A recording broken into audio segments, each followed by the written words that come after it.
दोपहर के बाद में तोड़ी गई बेलपत्र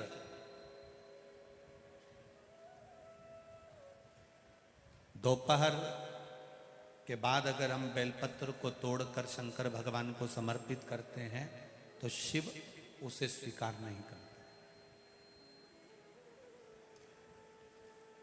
फूल सूर्य की किरण निकलती है, प्रकाश थोड़ा सा हो जाता है, थोड़ा सा उजाला हो जाए और रात्रि सूर्य अस्त के पहले पुष्प को हम तोड़ सकते हैं, फूल हम तोड़ सकते हैं। बेलपत्र सुबह से लेकर दोपहर तक हम तोड़ सकते हैं, पर दोपहर के बाद में बेलपत्र को नहीं तोड़ा जाता।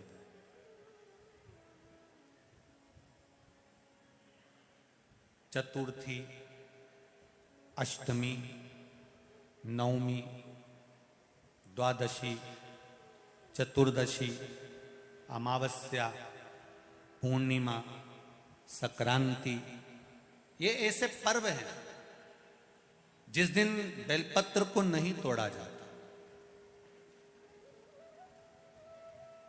चतुर्थी, अष्टमी, नवमी, द्वादशी, चतुर्दशी, अमावस्या, पूर्णिमा, संक्रांति, ये वो पर्व है जिस पर बेलपत्र को नहीं तोड़ा जाता। पुरानी बेलपत्र 1 महीने पुरानी भी रखी है।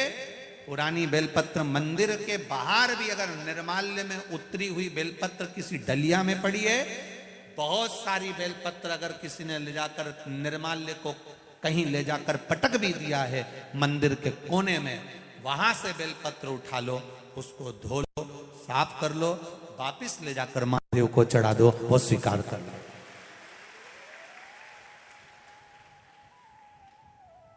पशुपति व्रत कर रहे हो, चतुर्थी पड़ गई, अष्टमी पड़ गई, द्वादशी पड़ गई, बच्चों से मत कहो कि बेलपत्र तोड़ कर लाओ। बच्चों से कहो जाओ शंकर जी के मंदिर में कहीं डलिया में कहीं 1-2 बेलपत्र भी, 1 बेलपत्र भी अगर कहीं साइड में पड़ी हो, उसको उठा लाओ, धो, बाबा के थाली में रख लो और पशुपति व्रत पर भी चढ़ा दो। दोपहर के बाद में पूजन करने जा रहे हो, बेलपत्र दोपहर के बाद ना तोड़वाइए। फूल सुबह प्रकाश होने से लेकर रात्रि को, शाम को जब सूर्य अस्त हो उसके पहले फूल आप तोड़ लो, मना नहीं है, दिन भर का समय आपके पास है, पर रात्रि में फूल नहीं तोड़ा जाता। शंकर भगवान पर समर्पित कोई प्रसाद शिव जी को चढ़ाया गया, कोई प्रसाद रात भर नहीं रखना चाहिए। आप लोग तो संकट सोमवार अगर किसी ने करे हों, किसी ने करे संकट सोमवार या 16 सोमवार, हाथ उठाओ, किस किस ने करे हैं, पहले करें आप लोगों ने, रखो। जो लोग 16 सोमवार करे हुए होते हैं, संकट सोमवार करे हुए होते हैं, उनको मालूम होता है, उनके स्मरण में रहता है कि संकट सोमवार का जो प्रसाद होता है उसको रात भर नहीं रखते। उसका कारण स्कंद पुराण में भी कहा गया, उसका कारण शिव महापुराण में भी वर्णन किया गया। शंकर भगवान का प्रसाद, शिव जी का प्रसाद, अगर जितना जितना अंधेरा बढ़ते चले जाता है, जितना जितना रात्रि होती चली जाती है और दूसरा दिन अगर लग जाता है, तो उस प्रसाद पर आपका हक नहीं रहता, उस प्रसाद पर फिर चंड का हक हो जाता, फिर उनके गणों का हक हो जाता है, फिर आपका हक समाप्त।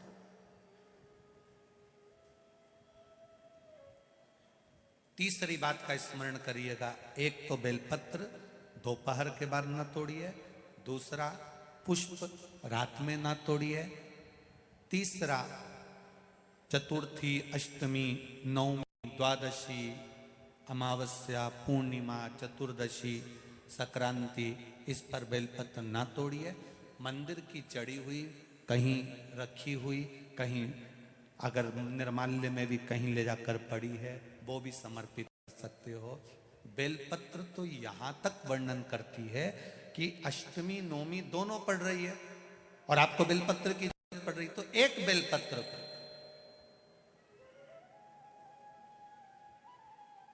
आप एक बेलपत्र को या तो वस्त्र में संजो कर रख लो, रख सकते हो, संभाल के रख लो, ना बने तो तुम्हारी जो पाठ पढ़ने की पुस्तिका होती है, जिसको तुम भजन गा लेती हो, पढ़ लेती हो, राम रक्षा स्तोत्र, हनुमान चालीसा, गोवर्धन चालीसा, जो पढ़ लेती हो, उसी में रख लिया और वही बेलपत्र वापिस हमको प्राप्त हो गई। हमने वही शिव जी को वापिस चढ़ा दी और उससे हमको फल की अनुभूति प्राप्त हो गई।